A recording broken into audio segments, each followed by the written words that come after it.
this week's panel, Jay Quimby, co-host of the Legacy Maker Sports Podcast, Lamonte Thomas, co-host of the Commonwealth Sports Talk, and Legacy Maker Sports Network social media guru, Cody Stewart.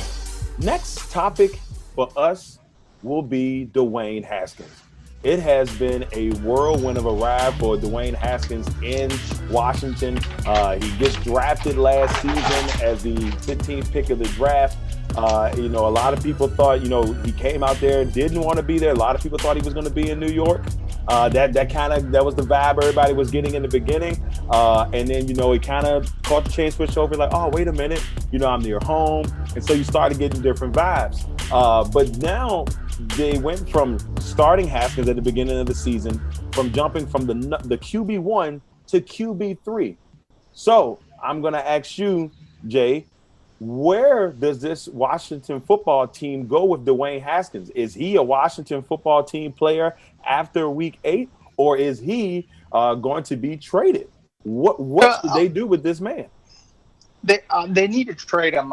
Because if they don't trade him, I see Josh Rosen's situation 2.0, and Haskins is getting the Alex Smith treatment, but worse, because he's not had an offense for more than 7 games. So give the man a break. I would love to see the Pittsburgh Steelers come after him and let him sit behind Ben for the rest of the year and possibly next year, because Mike Tomlin will take care of him and make him a good, if not great, quarterback. Very interesting perspective. The Pittsburgh Steelers. Cody Stewart. Yeah, I think it's time for them to just go ahead and trade him. And that's not me saying anything about Haskins as a player, because I truly don't feel like he was given a fair shot. I know that the old coaching regime with Jay Gruden wasn't a fan of him. That was more of a Dan Snyder pick. Then new coaching regime comes in, and I think Rivera was just like, look, I'm going to show you what we have in Haskins, or try my best, and then I'm going to move on. And with the NFC East, as bad as it is, Rivera's looking to try to win the NFC East. So I understand the move, but I think that a team, he needs to go to a team that he's going to be able to learn from a good player, a Hall of Fame player. Like Jay said, with the Steelers, I think down in Tampa Bay with Tom Brady, that wouldn't be that bad of a trade, and I think they can get him for anything. So I think it's time to move on from Haskins, from the Washington football team, give him a fresh start, and I think Tampa Bay would be a good one for him. All right, Lamont, where do we go with this one? All right, man. Yeah, I do think that they should trade him. I mean, you look at the Washington football team, and they have a history of undoing all their major moves, right? Like that's just who they've been over these past few years when you think about it. And like Jay said, they haven't given the man a consistent offense for more than a third of a season. So, I mean, it's not fair to him, in my opinion. But, yeah, they've made it clear that he's not going to be their move of the future. So why not get something for him? Send him on. And I think that another good move for him may be the Colts, right? You got Phillip Rivers right there. You got a good defense. You got a steady running game. You got, options out of the backfield. You can learn under him. You can do your thing in Indianapolis. Why not? That's one that I didn't think about personally, but I think, we've heard whispers of Indianapolis and Dak Prescott. I've heard that out there a little bit. That could be an interesting one, but no, why not bring a Dwayne Haskins in who's young, flavorful, could be a guy that can come in there and really learn some good things. So, I mean, I don't know. Jay, go ahead and fire back, brother.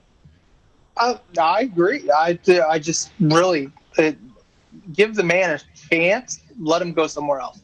It's got to be the best. So. Oh, my fault, Cody. Yeah, I mean, it's time for a new start. Now, what I will say, though, it hurts a lot of the young quarterbacks nowadays that are drafted, because it used to be, all right, we're going to give a quarterback 3, 4, 5 years to really develop. But now when you've had guys come in like Patrick Mahomes, Deshaun Watson, even Kyler Murray, these guys have just gone from year 1 to year 2. The leaps are crazy. So when you get this second-year guy who doesn't look like he's improved from the first year, they're ready to move on from him. I'm on fire back. Yeah, I think, making decisions for the future should be never should be a haste decision, right? Like if you want the future of your football club, then you're gonna do that in the war room, behind closed doors, with all the minds that are interested in the team's future. You can't make that over, griping fans or a quarter of a season. And I think this is kind of what Washington's MO is. So I feel like, if you're going to make the best decision for your football club, bring your minds together. You got some good football minds there. Bring them together and make a decision. Stick with it. That's how you get there. What will happen with Dwayne Haskins in the next couple of weeks or even in the next year? Only time will tell, but the Washington football team. Or 24 hours, bro. Or 24 hours. We would never know how that thing will work out. All right. Next one. Last one. Brady and Belichick.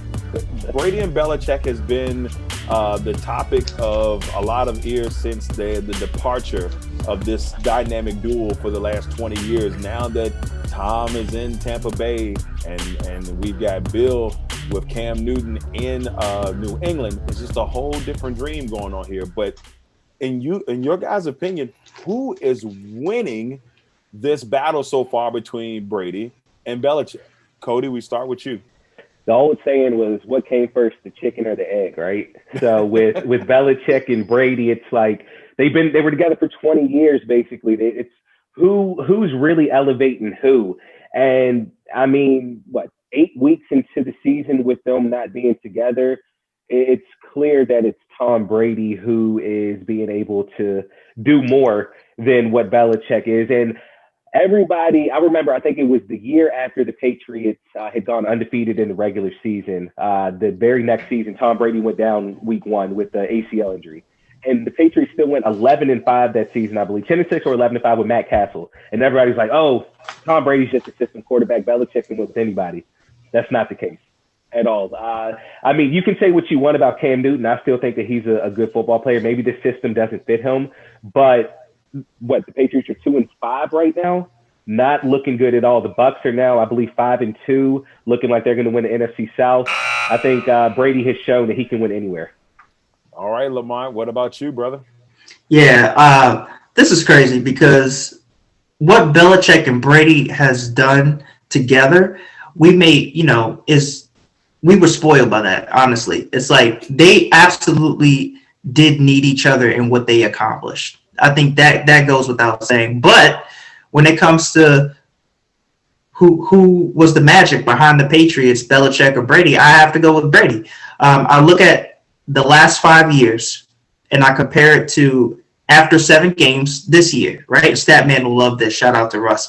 All right, so we got yards per game, last 5 years average, after 7 games, 305, 67.7 completion percentage, 2.2 touchdowns a game, about a half interception per game. So basically he's thrown 1 in 7 games, and you got 71 quarterback rating. This year, after 7 games, 273 yards per game. You give up about 30 yards.